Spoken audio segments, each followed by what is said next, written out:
So, hello everyone, and welcome back to Edie's long-running SustyTalk series. We've been running this series for almost 3 years now, and we started in the first COVID lockdown here in the UK. So you maybe were used to watching these as virtual calls, but we're delighted to have an in-person SustyTalk sofa here at Edie 23, and equally delighted to have this sofa sponsored by Persephone. If you're new to ED23, welcome along. This is an evolution of our multi-award winning Sustainability Leaders Forum, which we have been running in central London for a number of years now. And this is our event dedicated to achieving environmental and social transformations, convening hundreds of leaders from across the public and private sectors.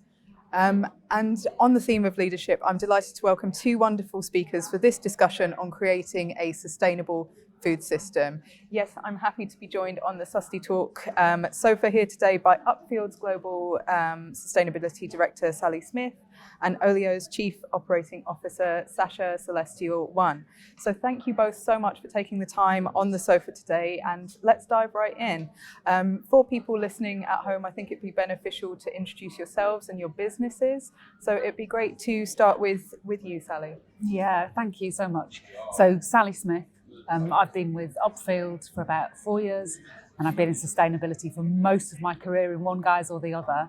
But I'm based in London from the northeast of England, and all things sustainability, like for the whole of my career.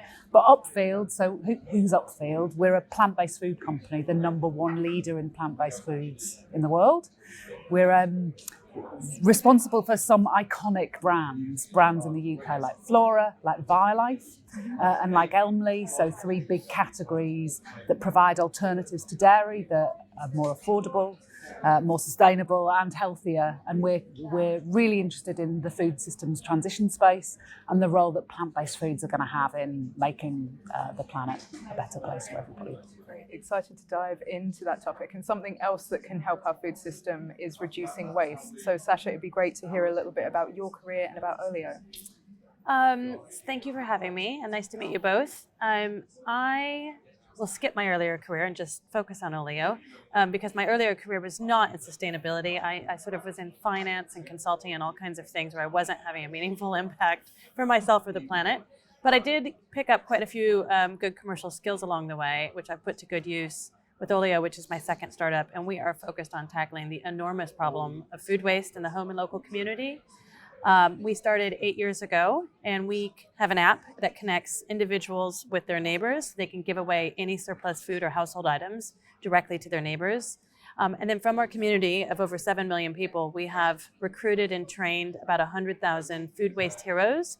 And these are food safety trained volunteers that we dispatch to food businesses. So it could be events such as this, but also we work with lots of major retailers and food to go companies and contract caterers. And those volunteers pick up any surplus food that would go to waste that's still perfectly fit for human consumption. They take it home to their house, and then they onward share it through the app to the local community. And so far we have rescued over 80 million meals. And yeah, that's Olio. Great, and we can dive into what your businesses are up to in a bit more depth, but I did want to start with a broad food systems question. So we're speaking at a time when I think there's probably more awareness of problems in the food system.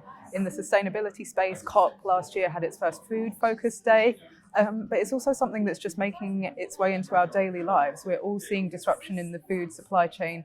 Now, during COVID as well, there was a big focus on food waste as well. So I wanted to get your view on whether there's more awareness of the problems with our food system at the moment, and if so, whether it is just awareness or whether the action's getting going yet. Sally, maybe I could start with you.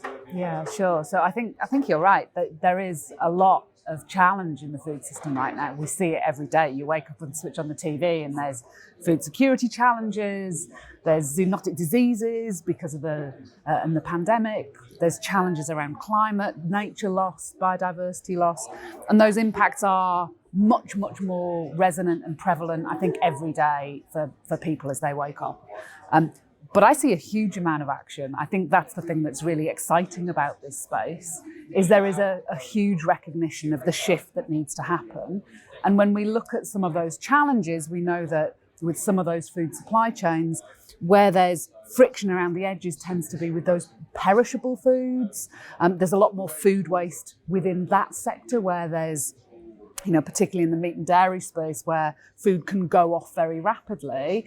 And you've got to think about those products and the grain materials that go into creating them as well. So it's not just the piece of chicken or the piece of cheese or the milk that you throw away or pour away. It's all the resources that animal has eaten in the process of generating it. So I think there is a growing awareness, and then there's some great solutions coming through for action, more affordable foods, food waste solutions, fantastic plant-based alternatives that actually will help shift the system towards something that we know we need to get to, a much more plant-orientated, sustainable food system.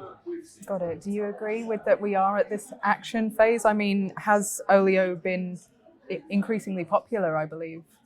It is. I think, I do think there's increased awareness within business, but also in individual, regular, everyday homes, that our food system is much more complex and isn't necessarily as reliable from an individual's perspective as one might have gotten used to thinking. However, I do generally think there's not enough urgency. I get quite frustrated because whilst there's growing awareness, I don't think it has transformed or sort of transitioned into action fast enough. I've got a real sense of like a ticking clock, between us and 2030 and, the UN Sustainable Development Goal of trying to have all food waste by then and all the other things that we're hoping to do. And we really do need to see individuals and businesses step up to the plate and take action significantly faster than we have seen to date. So hopefully there's momentum and it's accelerating, but I'm impatient for more action personally. I was waiting for the step up to the plate metaphor. To accelerate that, do you think there's a role for policy here? You mentioned the UN goal. Obviously, that's a big global goal. So how can that be broken? Well, here in the UK, we spend a lot of time pressuring the government to move faster on regulation that will help accelerate the donation of edible surplus food. And, for example, we don't have the right tax incentives. We don't have the right kind of laws to absolve businesses who donate food from liability. There's also no mandatory requirement for businesses to report on their food waste. It's all voluntary. There's lots of ways in which the UK has really fallen behind sort of other Western countries with regard to putting in place the regulatory framework to encourage a healthier food system. However, I do think the cost of living crisis, perversely, because obviously it's really pushed millions of more people into food insecure positions. 1 in 5 people in the UK right now is struggling to feed themselves or their family. That's a big sort of 50% uplift on what it was even a couple of years ago. I think that has actually helped to accelerate and make it really clear that we can't be throwing away good food when people are going hungry. Got it. And we've talked about food waste related policy, but plant-based food related policy is also something that the government seems to be lagging on. It seems to be something that the government isn't really keen to touch. They see it as a thorny issue. So I'd love to get your thoughts on how businesses like Upfield can better engage with policymakers.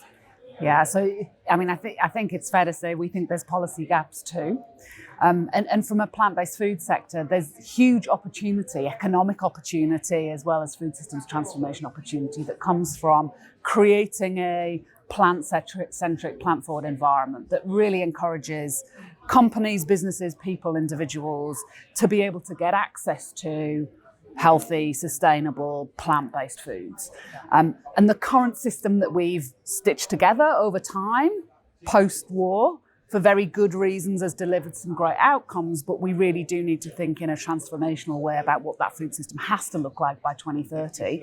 And it has to include significantly more plant-based products and a lot less meat and dairy if we're going to hit our 1.5 degree targets, right? That transformation is clear. We're seeing those seeds of change, another nice food-based analogy.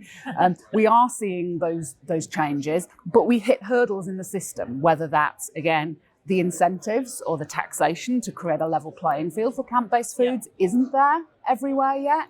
The amount of investment and incentives and subsidies that goes towards incumbent systems is tipped in the wrong direction. So all of that stitching of the current food system, we have a unique opportunity, I think, to unpick it and repick it for the kind of future that we know we now need. So we look at the constraints of labeling, what consumers can and want to call products to enable them to want to shift, and fundamentally making really great, super tasty, nutritious food that's better for the planet with less impact.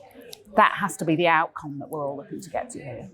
I did want to come on to that comms and labelling piece because we're hosting a lot of workshops here, and the comms one is one of the most popular ones. And after Veganuary, we keep getting questions like, what is plant-based? What is vegan? What is vegetarian? How do we market this so people actually want to buy it? So I'd love to hear your learnings on how you've approached that. Yeah, so I think the term vegan, we were at COP a couple of years back, and we hosted a panel about why everyone hates vegans, right? And it's a term that can be really challenging for people. And I think it isn't the most helpful term. What people want when they access food, when they choose food, when they go out for a meal, is they want to sit down and enjoy great tasting food with good company, and it has to be full of flavor, joy, fulfillment. That's my experience of food as a kid with my family at home now.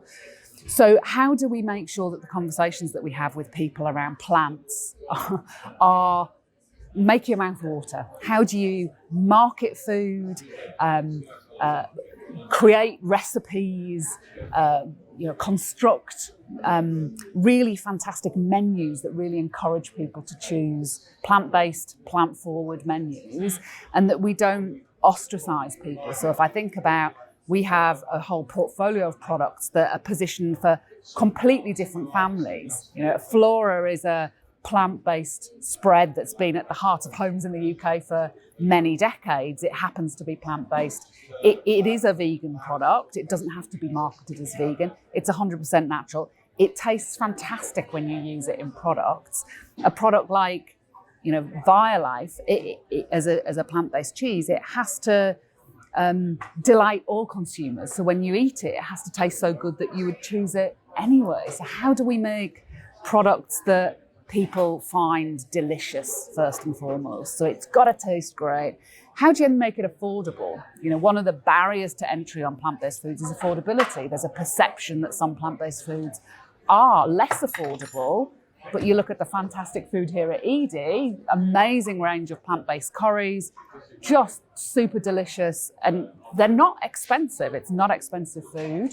And our product categories tend to be ones that have been around for a long time and are more affordable than the dairy alternative already. So that notion that it can't be affordable for everyone every day, we've got to make a way that sustainable food is affordable for everyone everywhere, not just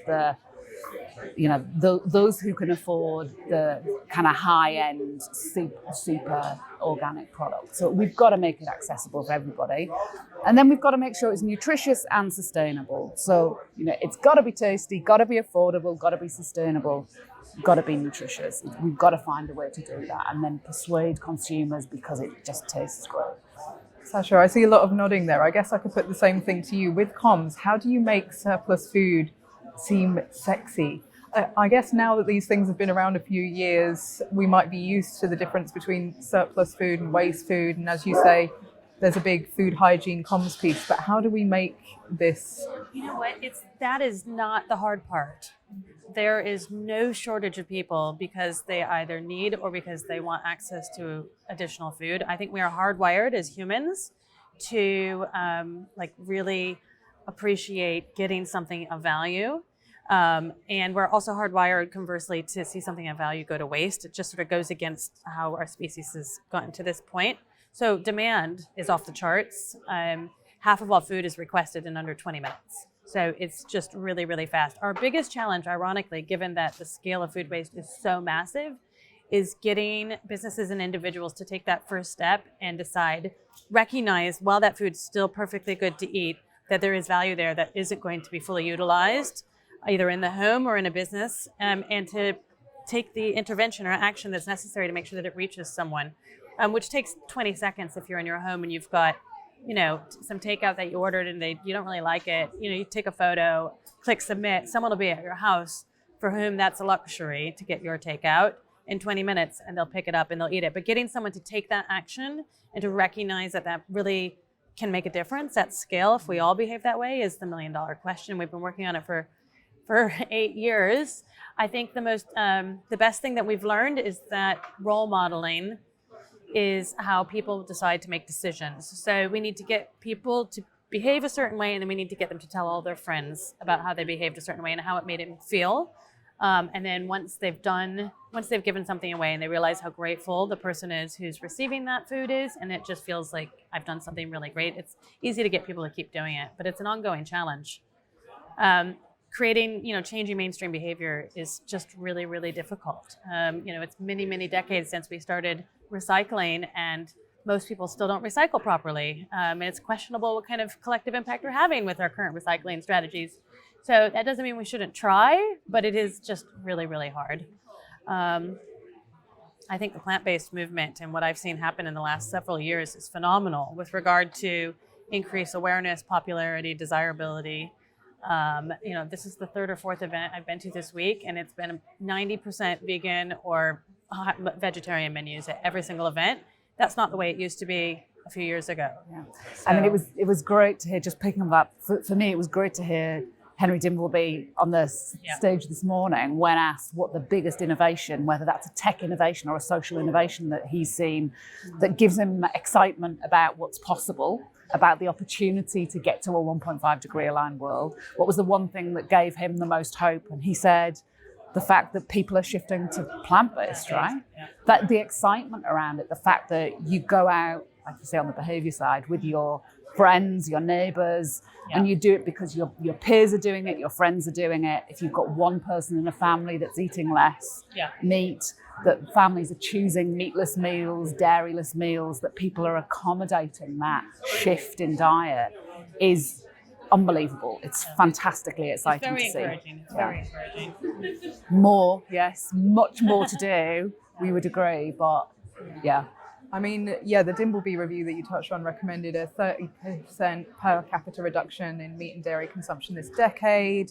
The Climate Change Committee has recommended a smaller 20% reduction, but another recommendation that's on the table now with the more recent net zero review is about eco-labelling for food. So Chris Skidmore, MP, author of that review, said that we should have eco-labels on as many product categories as possible by 2025, and that food needs to be a big focus. So in this way, companies like Upfield, which are already rolling out labeling, are the sort of leaders, the role models, if you will, but from a business sense. So it'd be great to hear about your learnings from that process. I know that's a process that a lot of businesses are still in the early stages of, or maybe waiting for the review response before they choose to dive into that.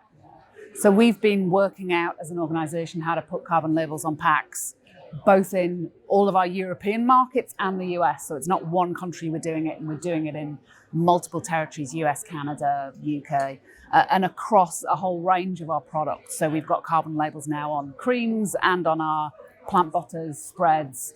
And for me, it's absolutely crucially critical that we find a way to break down the notion that it's too difficult to do some of that. There's always barriers, it always sounds really challenging, but fundamentally it's the right thing to do, right? To tell consumers in the simplest way possible what the impact of the food is that they're eating, so they can make a really informed choice. So if you're faced with two products and one has half the carbon impact of the other, it's a really useful piece of information to help a consumer, help you and I make a choice about what we buy, where we put our money when we go and choose something at the supermarket. I saw the other day just how much carbon goes into making my morning cup of coffee, and I nearly had a heart attack. Yeah. And I thought really hard about switching to tea for a while. It's really hard. And you look at those, it's the comparisons that become really compelling. So for us, we're utilising both the real impact, the absolute carbon impact on pack, and increasingly looking at how we communicate to consumers the difference. The difference between a pack of dairy butter, a pack of plant-based butter. How do those two things compare so a consumer can make a really good informed choice? We're now at nearly 300 million carbon labels on packs and accelerating that. We've built an in-house tool that allows us to do it automatically, that's been developed with the help of an external consultant. It's peer-reviewed and aligned with all the right standards, so we follow all the common guidance on how to do that well. to support really, really strong comparative claims, because we want the consumer to know, right? If you choose Flora in the UK, it's going to have 70% lower climate impact than if you choose a Botta product. And if you choose to have that some of the time, some more of the time, all of the time, whether you're a vegan or a flexitarian, I don't mind. Just be informed, make that choice, see what you can do to make a bit of a difference. Great. And I think that's a super positive note to end on. Also, your note about if you think this is too challenging to do, whether that's just whether that's just carbon labeling or changing the whole food system, we can do it. So thank you to both of our speakers for their time on SustyTalks. I know that food transformation is a really big topic, so I'm glad we managed to cover so many moving pieces of that topic in the short time that we've had. We'll be back with more interviews from the SustyTalk sofa during the duration of the 2-day ED23 conference. But for this SustyTalk, it's a goodbye from me and goodbye from both of our speakers. Goodbye.